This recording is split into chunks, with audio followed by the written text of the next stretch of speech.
ha decidido no solo defender los casos de perspectiva de género, sino hacer valer y escuchar los derechos de las víctimas que son aplastadas tanto por los criminales como por los representantes de las leyes. Por ello, publica la historia de una de sus clientes, Yakiri Rubio, quien además de sufrir un secuestro y violación, fue encarcelada por defenderse legítimamente. Al escapar, le quitó la vida a uno de sus violadores. La lucha por hacer justicia, liberarla de prisión y que se castigara a los responsables, además de batallar contra un sistema legal donde la víctima se convierte en culpable, son parte de la historia que la también defensora de los derechos humanos relata en el libro En Legítima Defensa. Para platicar más acerca de él, hoy en Contraportada contamos con la presencia de la autora Ana Katiria Suárez.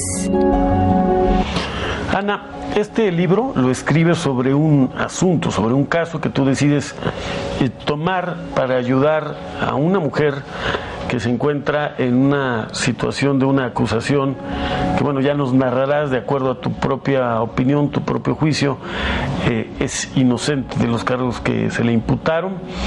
Cuéntanos primero, por favor, cuál es el asunto, cuál es el caso, quién es la persona, evidentemente sin el nombre completo, por su nombre de pila, pero hablemos del caso primero. Sí, mira, esta es una historia real, de un caso real, de la vida, cómo se tiene que entregar ante la justicia mexicana para hacer valer la verdad. Yakiri es una mujer en aquel entonces, a finales de diciembre de 2013, de 20 años. Ella nació y creció en la colonia Tepito. Una tarde va a la colonia Doctores en busca de su pareja Gabriela.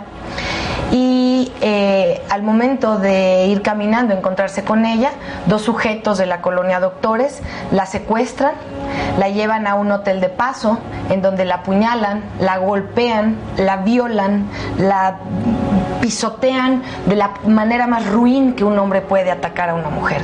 En ese momento uno de los agresores sale y ella, al quedarse con el que la está vejando, en un instinto de supervivencia, tiene un movimiento de suerte y logra defenderse en legítima defensa y le corta el cuello.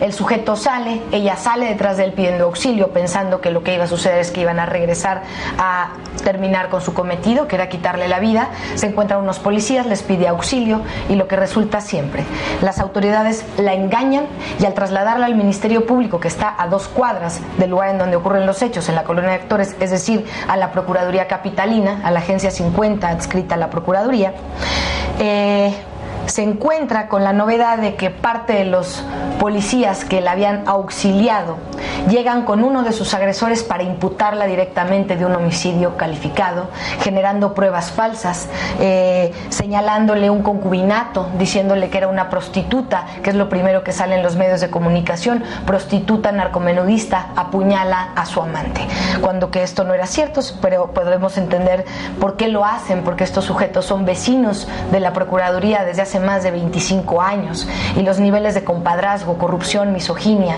y machismo que imperan sobre la Procuraduría Capitalina, pues no terminaría de describirlos. Ahí mismo se le violentan todos sus derechos humanos, no respetan ningún tipo de protocolo que proteja a las mujeres que llegan a denunciar un delito de carácter sexual y no le toman su declaración como víctima, sino como probable responsable sin que ella supiera. Evidentemente la consignan y al trasladarla a Santa Marta Catitla y su caso pasar a manos de un juez penal, el juez 68, Santiago Ávila Negrón, este juez, que me parece que para ser juez hay que tener dignidad y la dignidad humana empieza respetando al prójimo y sobre todo a una mujer de donde él también viene. Y cuando tengo el primer encuentro con él, empieza una lucha de género, una defensa de género. Yakiri es golpeada casi hasta la muerte adentro de esa prisión, no es escuchada por su juzgador y cuando me entrevisto con él me pregunta, después de sugerirme comentarios impropios hacia mi persona y hacia mi físico, me dice que si yo vengo a defender a la prostituta que asesinó a su amante. No siquiera habíamos empezado el proceso, ni siquiera había concluido el término constitucional y él ya la había sentenciado, sin siquiera haberla escuchado personalmente, una obligación que requiere indispensablemente cualquier juzgador para sensibilizarse de las dos historias. Olor a miedo. Entre el lento tránsito vehicular de las polvosas avenidas del oriente de la ciudad, las altas e inconfundibles torres de vigilancia anuncian a la distancia la llegada al penal de Santa Marta Catitla. Alguna vez estuvieron a las afueras de la ciudad, pero hoy un espacio mínimo separa la prisión de las colonias aledañas. Junto al imponente cerco de rejas, alambre de púas y enormes losas plúmbeas, la vida cotidiana transcurre de acuerdo a los ritmos que marcan las 24 horas del día de operaciones del centro de readaptación. Algunas noches el sueño de los vecinos se colma de sirenas, luces y sonidos de megáfonos. Cierta electricidad permea el aire y recibe al visitante enmudecido. Al fondo, los muros de la penitenciaría, pintado de colores por la ropa de las internas, que ponen a secar al sol. Imponente, el coloso ofrece su silencio gris y pesado bajo las nubes que corren sobre pequeños cerros punteados de verde, a punto de ser devorados por la mancha urbana. Y ahí continuamos con una real lucha contra el machismo y el sistema y la misoginia que impera en nuestro país. Obtenemos su libertad a costa de tener que enfrentar negociaciones políticas entre gente de altas esferas y gente que está dispuesto a colgarse la medalla con tal de arruinar a otros, sin importar que una mujer está siendo privada de su libertad injustamente y que nadie le ha querido reconocer esa legítima defensa. Ganamos la apelación, nos cambian el delito, en técnica jurídica se llama reclasificar el delito de un homicidio calificado a una legítima defensa pero con exceso. La mujer se excedió al defenderse, porque resulta que el occiso apareció con 14 puñaladas en el cuerpo. Es a lo que yo le llamo dentro del libro la decoración del cuerpo. Y aquí narro como una bitácora contracorriente en la lucha contra la justicia patriarcal y machista, hasta lograr la absolución total de Jackie, que le sea reconocida una legítima defensa. Y se obtiene un resultado favorable, pero primero mendigando justicia, mendigando derechos humanos, mendigando que se le respete su vida. Y sí, obtenemos la absolución, pero ninguna autoridad, desde la mínima esfera hasta al máximo exponente, que son las autoridades federales, se han atrevido a reconocer que Jackie se defendió por haber sido violada. Nadie.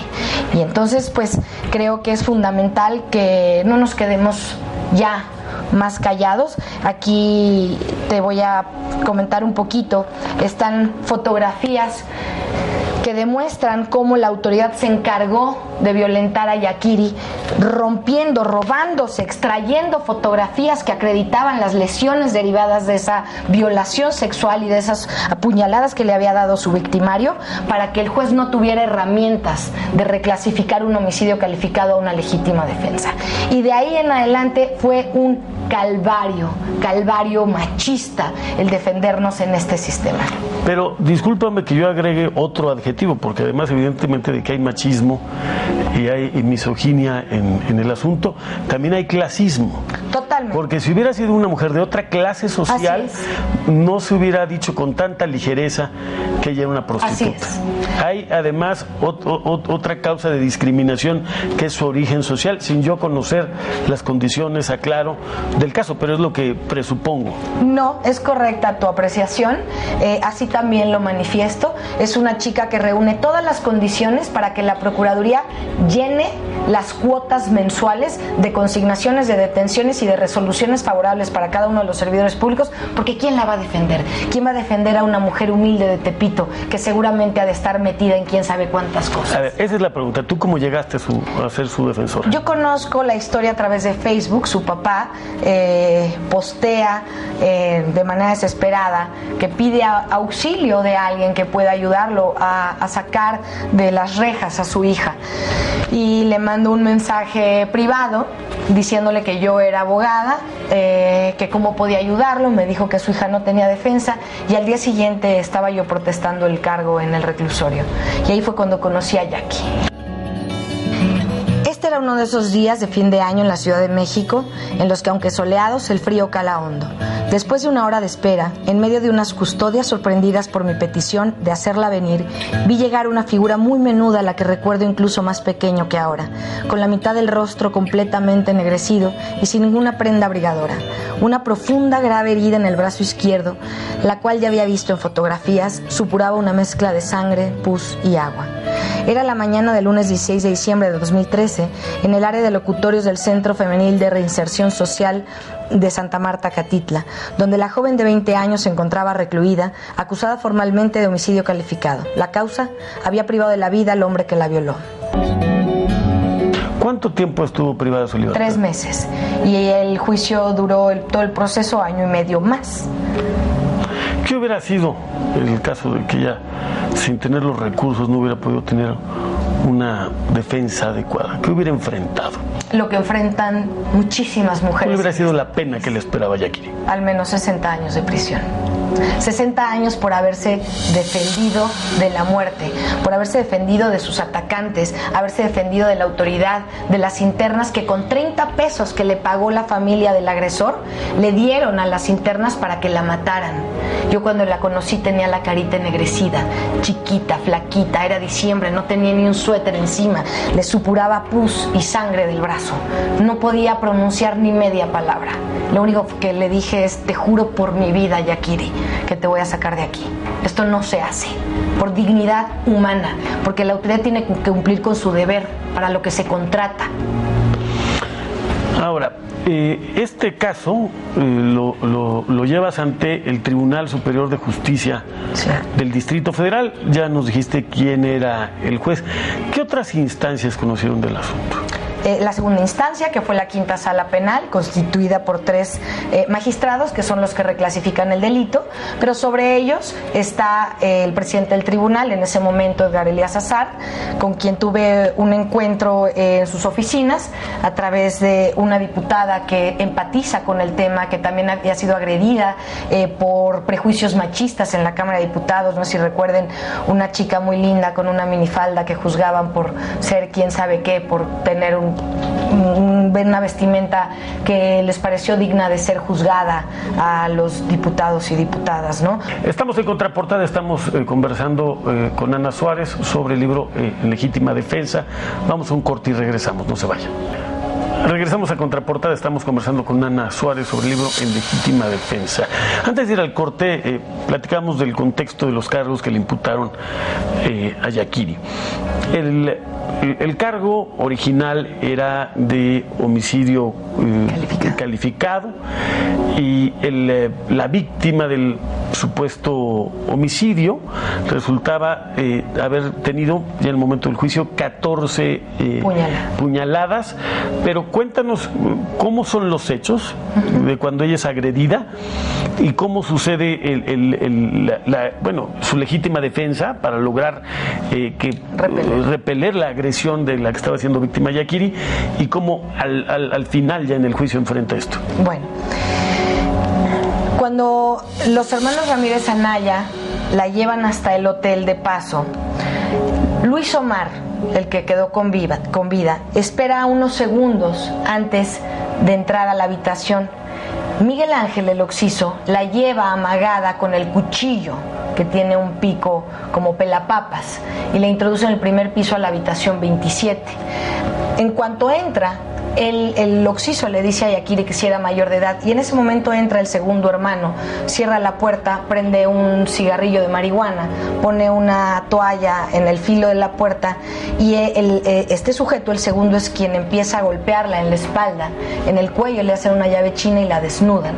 Cuando queda totalmente desnuda, este sujeto, mientras se fumaba el cigarrillo de marihuana, el otro agresor, el hoy occiso, que en proporción es importante mencionar, Yaquiri 1.62 de estatura, 50 pesos de kilo, y el otro 1.87 de estatura y 85 kilos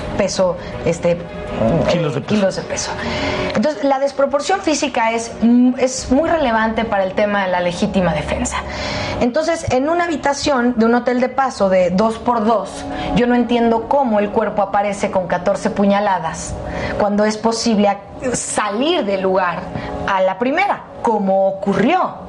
Sin embargo, cuando hacen el levantamiento de cadáver y todas las periciales de la Procuraduría, el cuerpo casualmente tenía 14 puñaladas. Es a lo que yo le llamo en el libro la decoración del cuerpo. Pero a ver, entonces, ella es atacada, ella logra con el mismo instrumento que ella estaba siendo atacada, así es, atacar en legítima defensa.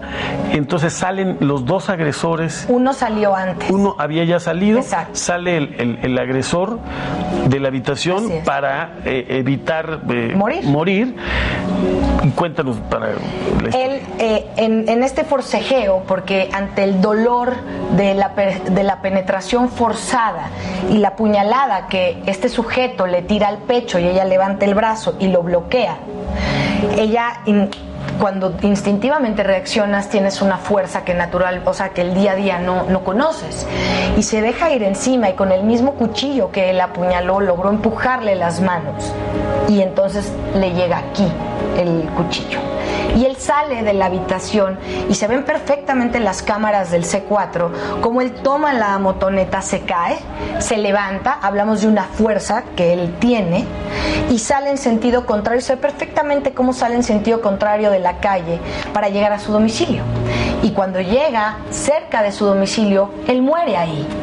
Pero la autoridad fabrica la posición del cuerpo y lo pone adentro de la vecindad, de tal manera que justifican el que el hermano, es decir, el otro agresor, conociera del dicho del occiso qué era lo que había ocurrido. La única razón por la que el otro sujeto sabía lo que había ocurrido es porque estuvo ahí, porque el muerto perdió la vida en la vía pública. Y lo expongo aquí porque descubrí un documento de la Secretaría de Gobernación en donde se registran las llamadas del 911 cuando un transeúnte ve el cuerpo tirado mientras está perdiendo la vida y pide auxilio a una ambulancia y a la policía. Y todavía la familia del occiso no sabía que él estaba perdiendo la vida y la pierde ahí. En ningún momento habló con su familia. Pero la policía, para ayudar a esta familia de delincuentes a imputarle un hecho directo y categórico y sin temor a equivocarse como Yakiri, entonces fabrica la historia de que el muerto llegó a contarle al hermano qué era lo que había ocurrido. El hermano del occiso también fue agresor y fue copartícipe del delito. ¿Él está preso? Por supuesto que no. ¿Por qué? Porque, pues como me lo dijeron en la Procuraduría, hay negociaciones políticas y negociaciones jurídicas. ¿Quieres la libertad de la niña o quieres justicia plena? ¿Podemos saber quién se atrevió a hacer esta aseveración? Un subprocurador. En el libro lo cuento. En el libro lo cuento, no es un secreto. Me lo dijeron muchas autoridades, servidores públicos del ámbito legislativo. En este caso me lo dijo Edmundo Garrido, actual procurador interino de la ciudad.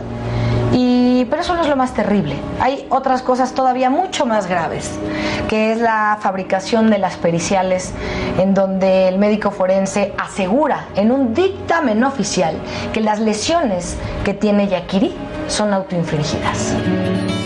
La joven bajó la cabeza y vi caer sus gruesas lágrimas contra el cemento frío, en medio de ese aliento a bilis y miedo que exhalan las prisiones. ¿Tienes algo que decirme?, le pregunté de inmediato, pero el llanto no le permitió responder nada. Yo voy a ser tu abogada, Jackie. Jackie tomó la hoja que le deslicé por debajo de la rejilla para que firmara la autorización de la defensa que iniciaría ese día. Era el miércoles 11 de diciembre de 2013. Habían pasado ya 5 días desde su traslado a la cárcel de la Agencia 50 del Ministerio Público de la Colonia Doctores, al que había sido consignada en condiciones poco claras, por decirlo menos. El descomunal amoratamiento de su rostro tenía una explicación tremenda. Un grupo de internas había tratado de asesinarla a golpes a cambio de un pago de 30 pesos. Aquellas reclusas se habían hecho pasar por familiares de uno de sus violadores, antecedidas por los gritos de "tú mataste al Bolas, el Mamertis", que eran sus alias conocidos, que era mi hermano y te vamos a matar. Tú mataste al Bolas, que era mi primo y te vamos a matar. Ahora, con todos estos elementos, ¿no procedieron contra estos servidores públicos que fabricaron evidencia, que torcieron la ley? ¿No hay cargos presentados contra estos médicos forenses, contra todos estos servidores públicos?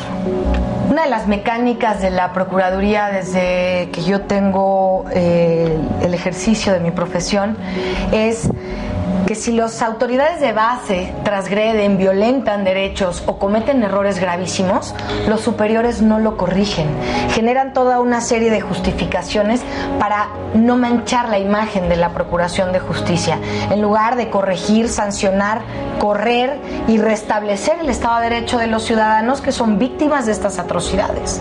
El otro día me decía una persona, es una gota en la lluvia, pero todos somos parte de esa lluvia. Todas las mujeres que llegan y les preguntan si sintieron rico, cómo iban vestidas, qué hacían a esas horas en la calle, como si una tuviera la culpa de ser agredida. Acaba de pasar con el caso de Itzel, la niña de 15 años que viola un sujeto y en legítima defensa lo apuñala, 3 días después pierde la vida, y hace 2 días la Procuraduría acaba de terminar el no ejercicio de una carpeta de investigación que ya la habían iniciado a la niña de 15 años por homicidio. Y obviamente el impacto que generó este caso pues lleva a la Procuraduría a frenar sus indolencias, sus violaciones y cerrar el caso, pero tampoco reconoce que esta chiquita se defendió por haber sido violada. Solo dicen por los ataques físicos, como si una mujer no tuviera derecho a defenderse cuando es violentada y transgredida sexualmente. ¿Qué repercusiones ha habido? ¿Cuánto tiempo tiene este libro publicado? ¿Qué efectos ha tenido? Ya nos contaste, pues por lo menos este positivo del caso reciente. Sí, bueno, tiene apenas un par de semanas de haber salido de imprenta. ¿Dónde lo pueden conseguir? ¿Puedo decir nombres? Cualquier librería, Gandhi, Sótano, Sanborns Online. Una de las cosas para los que no están viendo en el interior de la República, Gandhi, Sanborns, Online, iBook, etcétera. Una de las consecuencias que tuvo la defensa de este libro en su momento son 3 atentados de muerte que tuve yo. Hoy pertenezco al mecanismo de defensores de derechos humanos y periodistas, que corresponde a la Subsecretaría de Gobernación. Obviamente antes de la publicación, otra autoridad de muy alto rango me recomendó que no lo publicara. Entonces, pues yo, como digo, yo no tengo por qué ser condescendientes con ellos y no contar una verdad que se vive todos los días, porque si ellos no lo hicieran de esa forma, yo no tendría que contarlo. Este es una radiografía de lo que vivimos los y las defensoras, los litigantes, los defensores y defensoras de derechos humanos. A ver, ese punto, ¿en qué momento del proceso tú asumes la defensa de Yakiri? ¿Cuánto tiempo llevaba ella detenida? Llevaba las 48 horas y faltaban 24 horas para que se cumplieran las 144 del término constitucional. Es decir, yo tuve solo 24 horas para aportar las pruebas que pudiera antes de saber que la consecuencia iba a ser un auto de formal prisión, que nunca estamos preparados para escuchar algo así, y mucho menos con algo tan evidente que yo pensaba, si yo fuera la autoridad, evidentemente me cuestionaría la otra versión, porque el juez tiene una madre, tiene una mujer, y es evidente la desproporción física que existe entre las dos personas, ¿no? Y bueno, pues así fueron las cosas. Bueno, pues ojalá la publicación de este libro sirva para, primero, que se conozca y que haya una reflexión al interior de la Procuraduría, y bueno, pues esto sea el inicio de un proceso de reflexión, ojalá, y bueno, cuando menos, pues que quede la constancia de lo que has documentado. Y la intención realmente es, creo que la conclusión de este éxito fue la unión entre sociedad civil, una defensa técnica jurídica y los medios de comunicación, presionando a la autoridad para que cumpla con su deber. Nosotros solos no podemos, la sociedad civil sola no puede, Los comunicadores solos no pueden, pero si tenemos las herramientas de los tres, sí podemos visibilizar las atrocidades de la autoridad y obligarlos a que cumplan con su deber. Porque todos estos delitos que ellos cometen son a hurtadillas, son de realización oculta, son viciados de silencio, y de pronto está un sujeto en manos de la autoridad sin saber cómo defenderse, porque es lo que más nos da temor a todos, caer en las manos de la autoridad. Muchas gracias a usted por haber hecho una emisión más de Contraportada posible. Yo soy Alfonso Martínez. Hasta la próxima.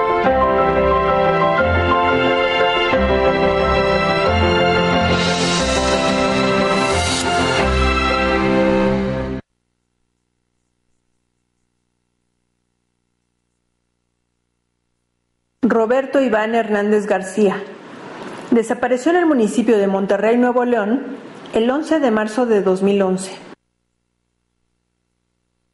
Esteban Morales Santizo desapareció en el municipio de Lázaro Cárdenas, Michoacán, el 3 de diciembre de 2009.